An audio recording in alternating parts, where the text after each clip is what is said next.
संयुक्त किसान मोर्चे की तर्ज पर एक जनता सरकार मोर्चे का गठन किया गया है। इसमें लगभग अभी आज के दिन 20 संगठन शामिल किए गए हैं। वो 20 जो संगठन हैं उनका मैं नाम बता देता हूँ आपको एक बार। इसमें सबसे पहला नाम जो है भाई विकास सीसर है, प्रदेशाध्यक्ष हैं भारतीय किसान संघ समिति से। डॉक्टर देवेंद्र बलारा जी हैं, राष्ट्रीय अध्यक्ष लीडर से। सुशील नरवाड़ राजस्थान हरियाणा से। भाई करमू पत्रकार हैं, देसी पत्रकार करमू। परिमल कुमार डायरेक्टर जो ICS कोचिंग सेंटर सोनीपत से हैं। एडवोकेट साहिल गोयल जी हैं। मनदीप नथवाण जी हैं, प्रदेशाध्यक्ष पगड़ी समाल चट्टा, जिन्होंने काफ़ी जो किसान आंदोलन में जो बड़ा रोल इनका रहा है। संत गोपाल दास जी हैं, किसी कारण से आज आ नहीं पाए हैं। विजेंद्र राणा जी हैं, प्रधान हैं गन्ना संघर्ष समिति शुगर मिल फफराना से। अंकुश रोड जी हैं, जो फेस ऑफ रोड बिरादरी को देखते हैं। संदीप बड़ौदा जी हैं, युवा प्रधान खटखट टोल कमेटी से। रवि कोहाड़ जी हैं, जिसने बैंकों का मायाजाल जो किताब लिखी है वो भी शामिल हैं। अमित सांगवान जी हैं, एडवोकेट, जो संयुक्त किसान मोर्चा के लीगल सेल के में जिन्होंने काम किया है। एडवोकेट मुकेश जी हैं अपना गुड़गांव से। अक्षय नरवाड़ जी हैं, युवा प्रदेशाध्यक्ष राष्ट्रीय किसान मजदूर महासंघ से। सुनील शर्मा जी हैं, विकास चौराना सूरजमल सेना से। नरेंद्र विद्यार्थी राजनीतिक मंच हरियाणा से। नरेंद्र ढांडा गतौली जिलाध्यक्ष भारतीय किसान यूनियन से हैं। राजेश ढूल कार्यकारिणी अध्यक्ष नौगामा खाप से हैं। निर्वैर सिंह किसान यूनियन असंध से हैं। तो ये अभी 21 नाम जो आए हैं, और इसका क्या एक्शन प्लान रहेगा, क्या क्या मुद्दे हैं, एक बार एक्शन प्लान क्या रहेगा वो भाई विकास एक बार आपको बताएंगे एक्शन प्लान के बारे में, और मुद्दे क्या क्या रहेंगे लोक सभा आपको बाद में बताएंगे। नमस्कार साथियों, सबसे पहले तो मैं तमाम पत्रकार साथियों का स्वागत करता हूं, धन्यवाद करता हूं। और तमाम जो नए साथी हमारे साथ जुड़े हैं और जिन्होंने एक फैसला किया है कि संयुक्त किसान मोर्चे की तर्ज के ऊपर ही एक जनता सरकार मोर्चा, जनता की सरकार, जैसे नाम से ही पता चलता है कि जनता सरकार मोर्चा, इस मोर्चे का गठन किया है। तमाम जितने सदस्य इसके अंदर शामिल हुए उनका सबका स्वागत है। जो और भी साथी को इसमें शामिल होना चाहेंगे, ये एक ओपन मोर्चा बनाया गया है। और जैसा कि आप सबको पता है, नाम से ही पता चलता है कि सरकार जो है लोकतंत्र के अंदर जनता की ही होती है। और पिछले कई सालों से लगातार सभी सरकारों ने जनता का शोषण करने का जो काम किया है, चाहे वो वैक्सीन के मामले के अंदर हो, चाहे वो किसान मजदूर के मामले के अंदर हो, जनता के तमाम जो इशू हैं उसके ऊपर जनता को गुमराह करके जनता को एक तरह से उसको शोषित किया जा रहा है। उसको जनता को जो कदम कदम पे जनता को जो लूटा जा रहा है उसको बचाने के लिए इस मोर्चे का गठन किया है। और इस मोर्चे की शुरुआत हम गांव लेवल की इकाई से शुरू करेंगे। गांव के अंदर जाएंगे, गांव के अंदर जा कर के जनता के अंदर उनकी जो समस्याएं उनको सुनेंगे और उनकी समस्याओं को प्रशासन के माध्यम से, क्योंकि सरकार जनता की है, 21 सदस्यीय टीम गांव लेवल के ऊपर हम गांव के अंदर बनाएंगे। और उसकी टीम की जो 21 सदस्यीय टीम होगी उसकी प्रत्येक महीने में जो है प्रशासन के अधिकारियों के साथ भी मीटिंग करवाएंगे। उस मीटिंग के अंदर हम जो है सरकार की तरफ से जो सरकार की जो स्कीमें होती हैं उनको भी अवसर रखेगा। उसके विपरीत जो गांव लेवल की जो समस्याएं हैं, चाहे वो वैक्सीन की बात हो, चाहे किसान की बात हो, चाहे मजदूर की बात हो, चाहे बिजली लेवल की बात हो, कोई भी जो समस्या है वो तमाम समस्याएं सरकार के बीच में और जनता के बीच में कड़ी का काम करेगा। और जब भी ज़रूरत पड़ेगी, पूरे हरियाणा के जो इसके सदस्य हैं, जब भी ज़रूरत पड़ेगी, अगर हमने आंदोलन करने की अगर आवश्यकता पड़ेगी तो ये मोर्चा आंदोलन भी करेगा। जैसे सरकार लगातार कुछ ना कुछ धक्के से थोप रही है, उसके खिलाफ जनता जाग रही है। दिल्ली आंदोलन के बाद लोगों ने काफ़ी कुछ सीखा है कि सरकार को कैसे हराया जा सकता है। तो सरकार की तानाशाही नीति का मुकाबला करने के लिए आज ऐसे मोर्चों की जरूरत है। मोर्चा गठन कर रहे हैं जो लोगों की समस्याओं को हल करवाने के लिए जो तानाशाही रवैया सरकार बना रही है उसके खिलाफ एक मोर्चा हरियाणा के अंदर कायम करना चाहिए। बहुत सारे इशू हैं जहाँ कोरोना के नाम पे सरकार रुकने का काम कर रही है, वहीं फसल माफी का बड़ा इशू हरियाणा का इशू है। आज बुढ़ापा पेंशन काटी जा रही है, आईडी बनाई जा रही है, फैमिली आईडी बना रही है, उसके इनकम के आधार पे हज़ारों लोगों की बुढ़ापा पेंशन काट रही है। क्षेत्र में नशा बढ़ रहा है। इन तमाम मुद्दों को लेकर हम साझे तौर पर लड़ना चाहते हैं। 7 फरवरी को हमने अपने संगठन की तरफ से करनाल के अंदर जो पक्के तौर पे अब वो हमारी संगठन की तरफ से था, पर अब हमने फैसला किया कि इसमें और लोगों को साथ में जोड़ेंगे। जो मोर्चा जो हमने ये गठित किया है, ये मोर्चा उसमें शामिल रहेगा। उसमें तमाम मांगे हैं। इसमें मास्क वाली जो धक्के से चालान काटने वाला भी है, स्कूल कॉलेज बंद करने वाली मांग भी है। सभी मांगों को लेकर 7 फरवरी को करनाल के अंदर एक पक्का मोर्चा लगाया जाएगा। पहले वो 3 दिन के लिए लोग आएंगे, उसके बाद फैसला करके अगला फैसला लिया जाएगा। जब तक मसलों का हल नहीं होता, तो करनाल के अंदर एक बड़ा आंदोलन हरियाणा के किसान करने जा रहे हैं। और अब इसका क्या एजेंडा है, मुख्य एजेंडा क्या रहेगा, वो डॉक्टर साहब आपको बताएं। देखिए, इसका जो मुख्य एजेंडा है वो है कि पिछले 2 साल से स्पेशली जिस तरह से आपदा प्रबंधन की आड़ में लोगों के काम धंधे ठप किए जा रहे हैं और उनके ऊपर ज़बरदस्ती के आदेश पारित किए जा रहे हैं, जिसकी वजह से समाज का जो मिडिल क्लास जो है वो एकदम से ख़त्म होता जा रहा है। और ये ऐसा प्रयास कर रहे हैं कि लोग केवल भीख मांगने के लेवल पे आ जाएं कि फ्री के राशन के लेवल पे आ जाएं। तो 2 बातें मैं पहले कहना चाहूँगा इन एजेंडों से पहले। एक तो बात ये है कि कल जब SDM नरवाना के बाहर वो नरेश गोयल साहब, साहिल के पिताजी, साहिल वो बच्चा है 24 साल का, मोहित वो बच्चा है 24 साल का, जिसने अपनी जान गंवाई थी सरकार के इस तानाशाही रवैये की वजह से। उसने नरवाना के अस्पताल में टीका लिया और लेने के बाद अपने फादर को बताया कि मेरी तबीयत ख़राब है, और 3 घंटे में उसकी जान चली गई। सरकार अब तक ये मानने को तैयार नहीं है कि सरकार के इस फरमान की वजह से उसकी जान गई, तो उसको न्याय अभी तक नहीं मिला है। तो नरेश भाई कल नरवाना SDM कार्यालय के बाहर 11 बजे धरना शुरू कर रहे हैं। ये पहला ऐसा वाकया है जो दुनिया जहां माँ बाप खड़े होकर के आवाज़ उठाना शुरू कर रहे हैं अपने बच्चों के लिए। दूसरी बात, जो तोशाम के अंदर आशा मैडम ने स्कूल में उन अधिकारियों को ये पूछा था कि आपने इन बच्चों को ये टीका लगाने से पहले इनके साइड इफ़ेक्ट बताए हैं या नहीं बताए हैं, और इससे गुस्सा करके उन्होंने वही धाराएं जो हम पर लगाई थी, साथ में धारा 34 और ऐड कर दी है और वो उनके खिलाफ मुकदमा दर्ज कर दिया था, FIR। तो अब इसकी न्याय के लिए कल तो शाम में पंचायत होने वाली है अनाज मंडी में, तो वहाँ पर हम लोग जा रहे हैं। ये 2 बातें हैं जिसकी लड़ाई अभी मैं इससे पहले बता रहा था। तो दूसरी खबर जो आप लोगों के लिए है, बाकी लोग सभी साथी बताएंगे, लेकिन अभी मैं सिर्फ 2-3 बातें बताऊंगा। जो एजेंडा में जो मुख्य मांगे शामिल हैं वो अभी हमने शुरुआत के लिए की है। तीसरा पेज भी एक और था। अभी शुरुआत के लिए हमने 10 मांगे इनके अंदर एंटर की हैं, जिसमें से मैं पहली 1-2 मांग बता देता हूँ, उसके बाद बाकी के साथी बता देंगे। पहली मांग है कि जो ज़बरदस्ती आपको टीके लगाए जा रहे हैं और एक जो पासपोर्ट बनाया जा रहा है कि आपको पहली डोज का सर्टिफिकेट दिखाना पड़ेगा, आपको दूसरी डोज का सर्टिफिकेट दिखाना पड़ेगा, नहीं तो आपकी एंट्री नहीं होगी, नहीं तो आपका पेंशन बंद हो जाएगा, नहीं तो आपके सैलरी नहीं मिलेगी, या आपको दफ्तर में एंट्री नहीं दी जाएगी।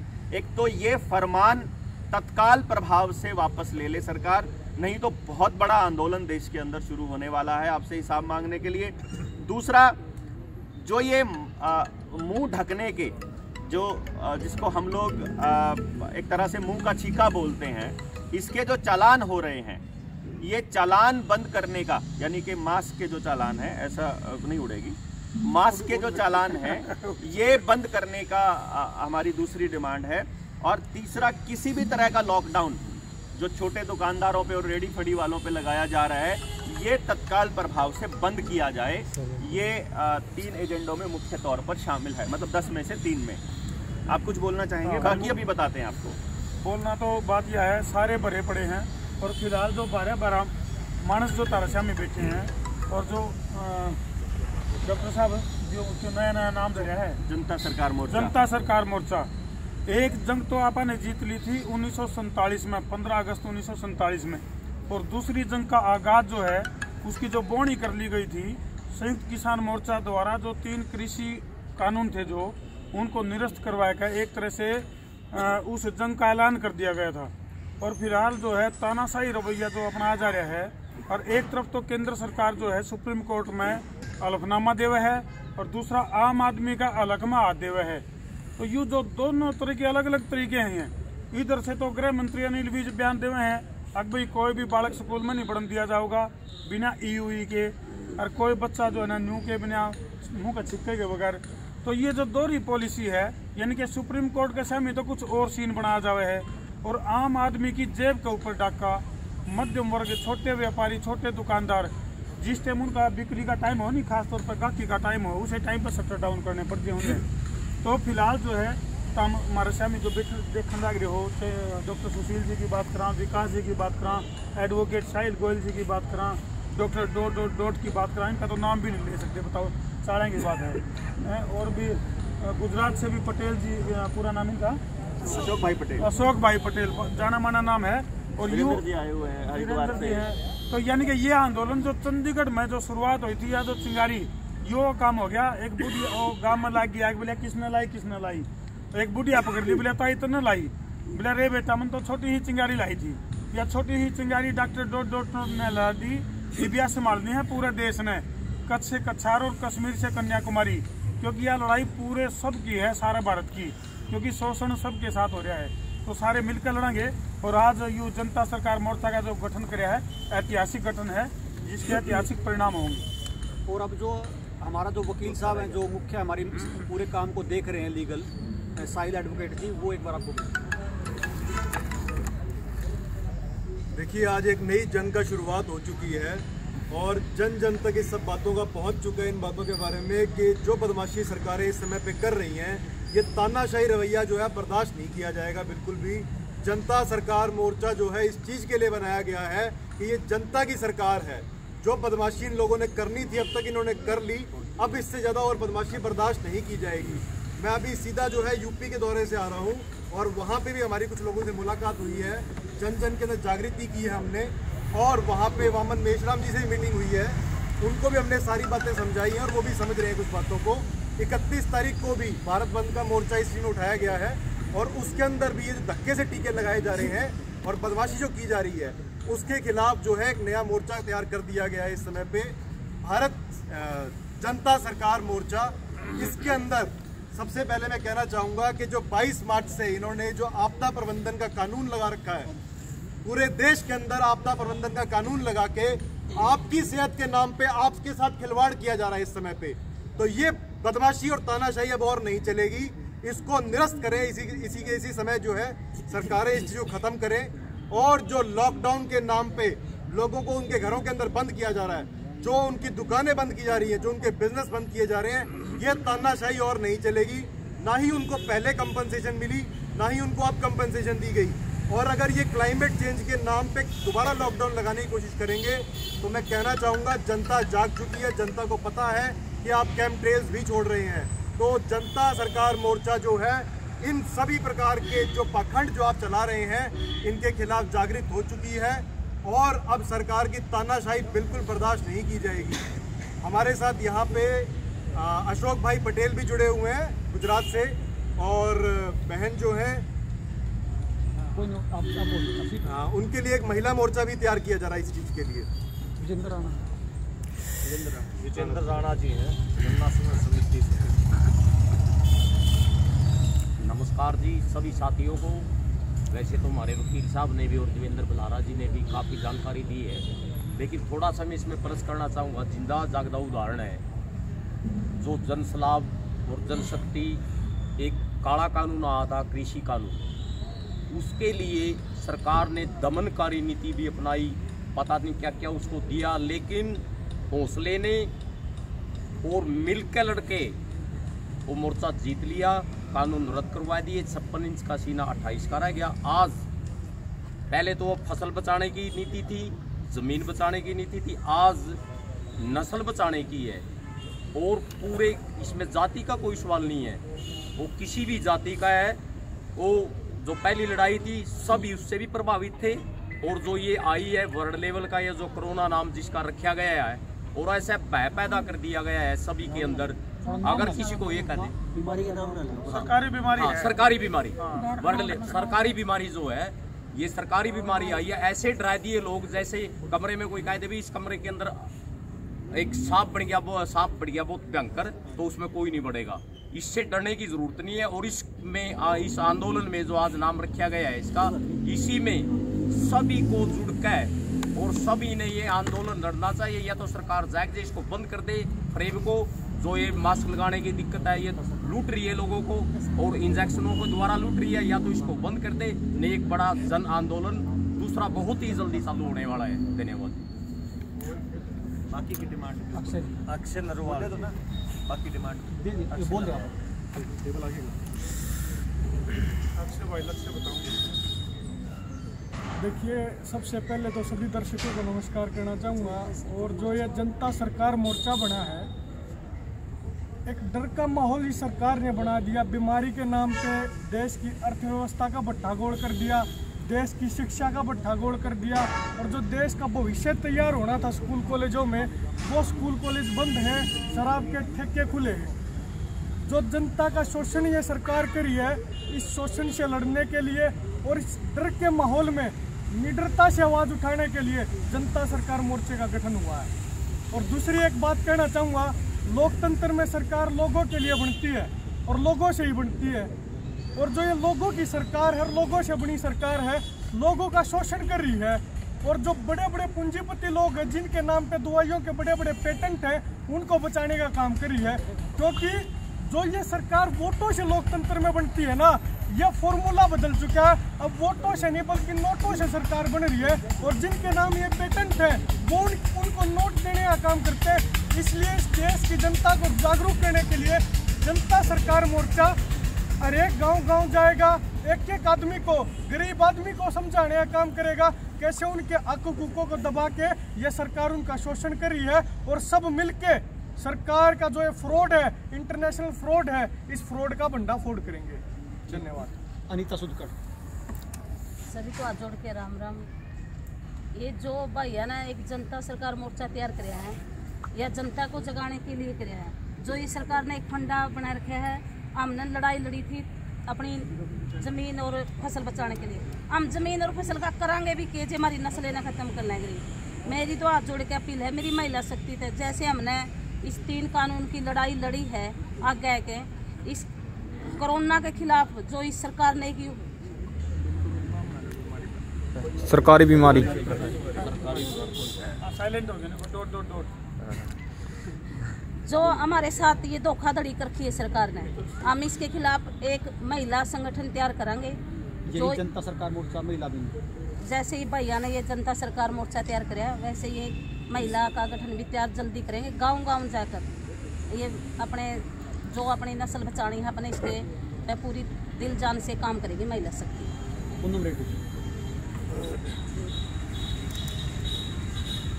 जो ये जनता मोर्चा करा है, सबसे बड़ी बात है जो हमारे किसानों के जितने मुद्दे थे आज तक वो कोई भी कामयाब नहीं हुआ। सबसे बड़ा मुद्दा क्या है कि हमारे बालक आज घर में बैठे हैं, क्योंकि आज तक आपने देखा होगा कि कदे भी सानी अभी अगर लॉकडाउन लग गया तो पूरी तरह लग गया। इस बार अभी लॉकडाउन बिल्कुल ठप है, स्कूल के बच्चे घर बैठे हैं, ठेके खुले हैं। सबसे बड़ी बात यह अभी हमारे सारे स्कूल बच्चे, कोचिंग सेंटर सारी खुलने चाहिए। और मेन बात अभी हमारे कर्जे माफ होने चाहिए, क्योंकि किसान हर बार मरण लग रहा है। पहली डिमांड अभी हमारे कर्जे माफ होने चाहिए। और हम ये जनता मोर्चा की तरफ अपनी पूरी किसाना की तरफ से भी अपना यह करांगे भी हम अपनी आवाज उठा इसका हर गाँव में जाकर अपने बच्चे तभी यह कहूँ भी जितना भी हो सका अपने स्कूल कोचिंग सेंटर खुलाने हैं। अशोक पटेल जी आए हैं गुजरात से आशीर्वाद देने के लिए, ये थोड़ा सा हाँ। ये बहुत ही खुशी की बात है। आज यहाँ जो जनता सरकार मोर्चा बना हुआ है, ये एक तरह से मैं ये कहूँगा कि बहुत लंबे समय से इस मुहिम को हम लोग चला रहे हैं, गुजरात में भी और पूरे देश में भी। तो उसको आज हम यहाँ बिल्कुल नज़र के सामने देख रहे हैं कि ये जनता सरकार मोर्चा आज बन चुका है। इसका मतलब ये है कि एक दिन ये जो है पक्षतंत्र ये ख़त्म होने जा रहा है। आज लोकतंत्र की नींव जो है वो यहाँ सिंध में डाली गई है। ये मुझे अपनी नज़र के सामने देख करके बहुत ही खुशी महसूस हो रही है, क्योंकि मैं पिछले 20 सालों से इस विषय पर काम कर रहा हूं और ये सरकारी बीमारी आज जो आई हुई है ये शायद हमारे लिए कारण बना है। जब भी कुछ ज्यादतियां जो हैं वो घड़ा जो है पाप का वो जब भर जाता है तो उसके बाद कुछ न कुछ होना रहता है। जैसे अंग्रेजों का घड़ा जो है द्वितीय विश्व युद्ध के बाद भर चुका था तो 1947 में एक परिवर्तन आया था और आज जो है आने वाले परिवर्तन की नींव यहाँ से डल चुकी है। तो गुजरात के जो भी लोग मुझे देख रहे हैं ये बधाने हूँ कहवा इच्छू छू मारा गुजराती साथियों ने गुजरातना गुजराती भाईओ અને બહેનોને કે આજે જે કામ અહીંથી થઈ રહ્યું છે આ આખા દેશ માટે ખૂબ જ મહત્વનું કામ છે। પક્ષમુક્ત ભારત, પક્ષમુક્ત ગુજરાત, પક્ષમુક્ત હરિયાણા, પક્ષમુક્ત બિહાર એની આજે અહીંયા જે એનો પાયો નખાણો છે એ આપણે બધાએ રાજ્યવાર 36 ટુકડા ભારતના છે। આ 36 ટુકડામાં આપણે સૌ આ જવાબદારી લેશું। હરિયાણાએ આમાં સૌથી પહેલા પહેલ કરી છે। આપણે આખું ગુજરાત હરિયાણા સાથે છીએ એ હું આજે ગુજરાતના ગુજરાતીઓ વતી હું અહીંયા કહેવા ઈચ્છું છું। हिंदी में एक बार मैं अंत में कहना चाहता हूँ कि गुजरात के सारे गुजराती जो हैं ये आज आपके साथ है और आपके शुक्रगुजार भी हैं कि आपने इस बात को जो है आज यहाँ से आगे बढ़ा दिया है। शुक्रिया। संदीप बड़ौदा, युवा अध्यक्ष खटका टोल कमेटी। राम राम सारे ने जो अंकल जी भी कह रहे थे समझ में तो हिंदी वाली आई, गुजरात वाली आई नहीं, लेकिन अपना जो डॉक्टर साहब हैं, विकास भाई हैं और मनदीप नथवान है, वकील साहब हैं, जितने भी साथी यहाँ तमाम पहुँचे हैं, एक बढ़िया मिशन की शुरुआत यहाँ तक करने जा रहे हैं।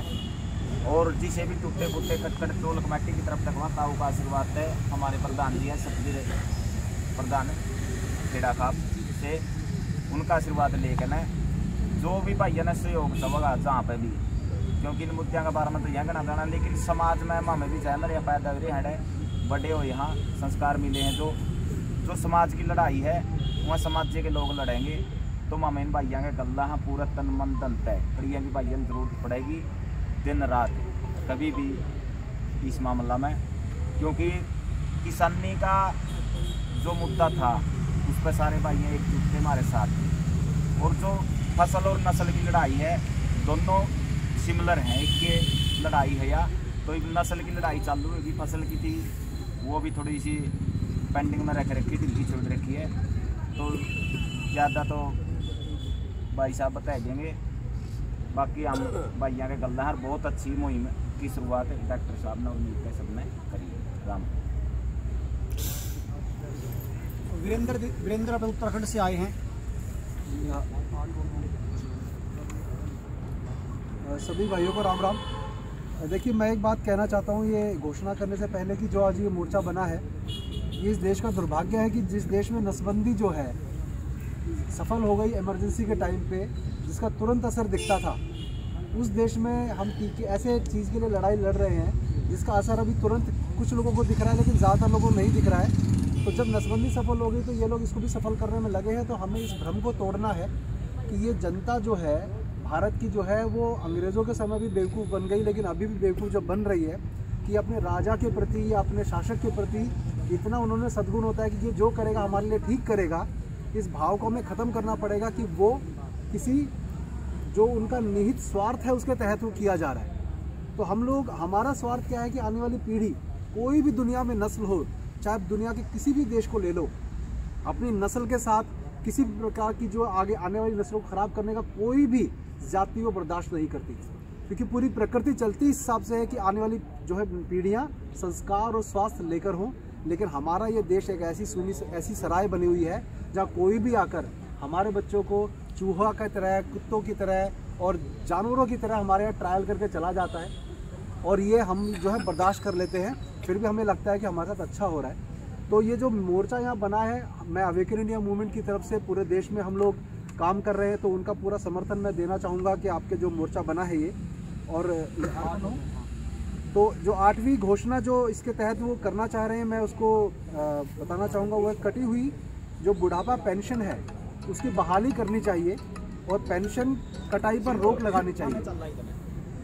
ये तब है जब इन लोगों की किसी की कोई सैलरी नहीं रुक रही, क्योंकि मैं इस पॉइंट पे ये बोलना चाहूँगा कि जब अगर ये लॉकडाउन के समय सारे सरकारी लोगों की अगर सैलरी बंद कर दी जाती तो ये आंदोलन हमें करने की ज़रूरत ही नहीं पड़ती। सरकारी नौकरी अपने आप आंदोलन करके पूरी ये इस व्यवस्था को ख़त्म कर देते, लेकिन वो हुआ नहीं क्योंकि इनकी सैलरी चल रही थी, पुलिस वालों की भी सैलरी चल रही थी। तो ठीक ऐसे ही ये पेंशन पर रोक लगाई हुई है, उसको बहाल किया जाना चाहिए।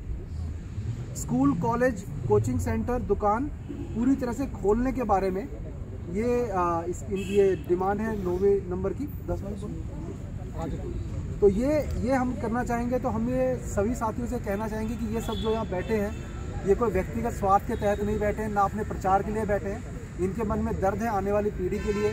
देवेंद्र भाई, सुशील भाई पुराने मित्र हैं हमारे। इस उम्र में अशोक भाई गुजरात से चल के आ गए। तो मैं ये कहता हूँ कि जो युवा साथी सब घर में बैठे देख रहे हैं अपने अपने क्षेत्रों में, इसमें सब काम करिए। साहिल भाई लगे हुए हैं दिन रात इन सब के ऊपर, जो है ये क्या टंगा हुआ है, एक तलवार सी लटकी रहती है, कब कौन गिरफ्तार कर लेगा, क्या करेगा। लेकिन इनका स्वार्थ केवल अपने लिए नहीं है, इनका स्वार्थ है कि हमारी पीढ़ी, हमारा देश अच्छा बन जाए। तो आप सबका बहुत बहुत धन्यवाद, हमारा पूरा समर्थन है। राजेश जी आगे अगला मांग आप। सबसे पहले तो सभी साथियों का स्वागत करता हूं जो अपने घर से, अपने कंफर्ट जोन से बाहर निकल के इस मुहिम में शामिल हुए हैं। और दूसरी बात यह है कि देश में और दुनिया में पूरा एक वैश्विक षड्यंत्र छाया हुआ है और कहीं ना कहीं हमारी सरकार भी उसके दबाव में, हमारे देश की सरकार।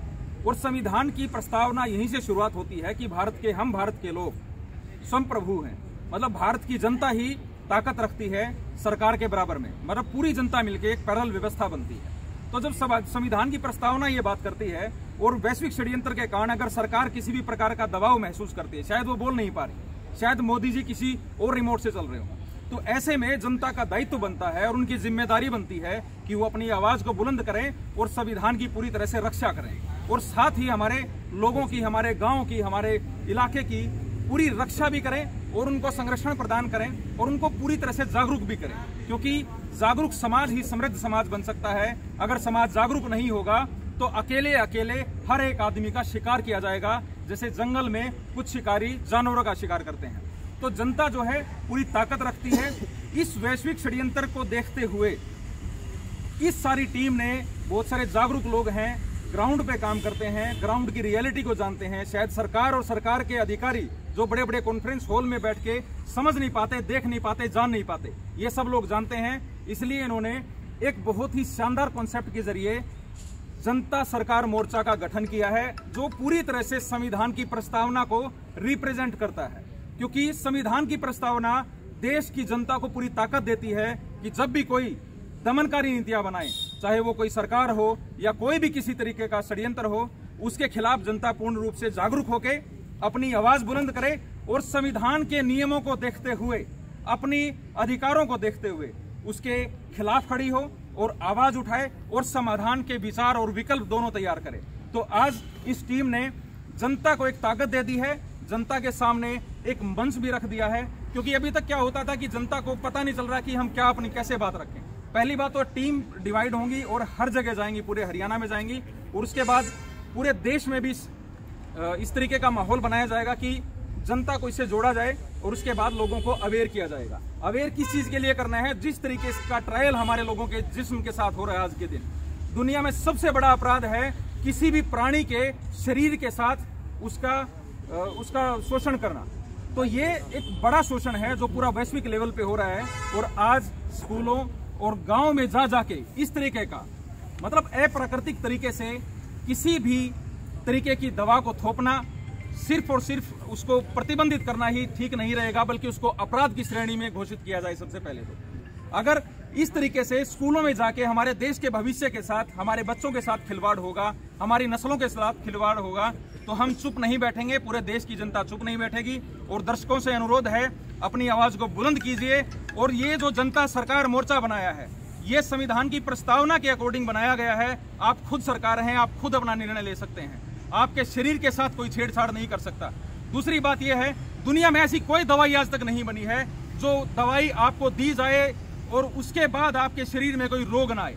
प्रकृति सबसे बड़ी ताकत रखती है। प्रकृति के अनुसार जब मौसम में परिवर्तन आता है तो अनेकों तरीके के बुखार आते हैं, थोड़े बहुत संक्रमण भी होते हैं, लेकिन वो नेचुरली अपने आप भी ठीक हो सकते हैं। फिर भी अगर किसी की इम्यूनिटी डाउन है तो उसको अपनी सेहत का ख्याल, अपने परिवार की सेहत का ख्याल और दूसरा अपने गांव और समाज की सेहत का ख्याल रखते हुए जागरूक खुद भी रहना है और जागरूक दूसरों को भी करना है। ऑर्गेनिक खाने का यूज ज़्यादा से ज़्यादा कीजिए। इन षड्यंत्रों के चक्कर में मत पड़िए। दूसरा, टीवी देखना पूरी तरह से बंद कर दीजिए, क्योंकि वैश्विक षड्यंत्र को फैलाने का सबसे बड़ा जरिया है टीवी के वजह से लोगों का ब्रेन वॉश किया जा रहा है। तो लोगों से मेरा अनुरोध है, इस ब्रेन वॉश से बचें। दूसरा, जो जनता सरकार मोर्चा है जल्द ही आपके गांव में, आपके शहर में, आपके मोहल्ले में पहुंचेगा और आप लोगों का सहयोग की भी आवश्यकता है और इसको भी आप पूरी तरह से समर्थन भी दें और खुद से इसको जोड़ें और इससे अपने विचार सामने रखें, जिससे पूरी तरह से इस षड्यंत्र को रोका जा सके, क्योंकि दूसरा हमें नहीं लगता कि कोई और जरिया है। तो दोस्तों, आपके साथ आखिर में जो भी टीम ने, कमेटी ने जो भी प्रारूप डिजाइन किया है उसका एक अंतिम पॉइंट और बचता है, इसको मैं आपके सामने रखता हूं। इसमें किसान मजदूर के कर्ज माफी की बात की गई है, क्योंकि 2014 में जब सरकार बनने वाली थी, सरकार बनने से पहले जींद की धरती पे, आज जींद में हम बैठे, जींद की धरती पे इस देश के प्रधानमंत्री नरेंद्र मोदी जो कहते हैं, हालांकि टेलीप्रॉम्प्टर पर देख के वो भाषण पढ़ते हैं, उन्होंने वो भाषण पढ़ा और उन्होंने कहा कि हम पहली सरकार बनते ही पहली कलम से देश के किसानों का कर्जा माफ कर देंगे। लेकिन कर्जा माफ की बात तो आप दूर छोड़ दीजिए, वो काले कानून थोपने लगे, आपदा प्रबंधन के नाम के ऊपर लोगों को बंदी बनाया गया। तो वो आज इस बात को जान ले और जनता खुद इस बात को जान ले, कोई भी किसान किसी भी तरीके का कर्ज ना भरे और मजबूती से अपनी आवाज बुलंद करे कि नरेंद्र मोदी ने जब नोटबंदी की घोषणा की तो नोट बंद हो गए, लेकिन उसी नरेंद्र मोदी ने जब कर्जा माफी की बात की तो आज तक कर्जा माफ क्यों नहीं हुआ। तो इसी के साथ मैं अपनी बात का अंत करता हूं। धन्यवाद। तो समापन एक बार कोई अगर पॉइंट रह गया हो, यही था कि एक तो लॉकडाउन वगैरह, पूरा लॉकडाउन की लेवल पे आज आवाज़ उठाने के लिए और डिस्ट्रिक्ट लेवल पे आवाज़ उठाने के लिए कमेटियों का, मोर्चे की इकाई का गठन किया जाएगा और ये अब आपके बीच आकर के ही किया जाएगा सारा का सारा जो काम है। और सभी लोग साथी जो साथ में लगे हुए हैं, सब अपने अपने मतलब हम लोगों को जिम्मेदारी दे दी जाएगी और हम अपनी जिम्मेदारी का निर्वहन करते हुए आने वाले वक्त में समाज के हर वर्ग की आवाज़ को सरकार तक पहुंचाएंगे और सरकारों को वैसे ही मजबूर करेंगे जैसे संयुक्त किसान मोर्चा ने मजबूर किया था ये कानून वापस लेने के लिए। ऐसे ही आपकी लड़ाई हम लोग लड़ते रहेंगे। बहुत बहुत धन्यवाद। इसमें कुछ पॉइंट ऐड करना चाहूँगा मैं कि एक तो जो कुछ काले कानूनों के बारे में आपको ऑलरेडी बता दिया गया है, और एक जो एक्ट है drugs and magic remedies act, ये जो तानाशाही एक्ट इस तरह से लगा रखा है कि आप दूसरी पद्धति से इलाज करके लोगों को कुछ पर्टिकुलर बीमारियां जो हैं वो आप ठीक नहीं कर सकते, इसके भी हम सख्त खिलाफ हैं, इसकी निंदा करते हैं और इसको भी सरकार जो है बिल्कुल जल्द से जल्द जो है इसको वापस ले। और मैं आप में जितने भी भाई जुड़े हैं मीडिया वाले या जो और जागरूक जन है उनसे चाहूँगा कि आप सब अपने अकाउंट जो है bitshoot.com, brandnewtube.com, rumble.com और odyssey.com इनके ऊपर जरूर बनाएं और उनके ऊपर अपनी वीडियोस अपलोड करें, क्योंकि कुछ विदेशी ताकतों वाली जो कंपनियां हैं वो आपके खिलाफ काम कर रही हैं, वो चाहती नहीं है कि आप तक वो बात पहुंचे। तो इन चारों साइट्स के ऊपर आप अकाउंट जरूर बनाइए और टेलीग्राम भी जरूर डालिए, क्योंकि उसके थ्रू जो है लोग जुड़ रहे हैं, उस तक जो बात पहुँच पा रही है, जो कि कुछ जो सोशल मीडिया प्लेटफॉर्म वाले जो ब्राउजर जो आपके सोशल मीडिया वाले जो कनेक्शन के लिए जैसे कि व्हाट्सएप है वो सेंसर कर रहा है, तो आप टेलीग्राम डालिए, telegram.org से उसको जरूर डालिए और आपस में कनेक्ट होइए। कनेक्शन का ये रास्ता आपको देखना ही पड़ेगा, क्योंकि जिसको साइड इफेक्ट्स हुए हैं पूरे प्रदेश और पूरे देश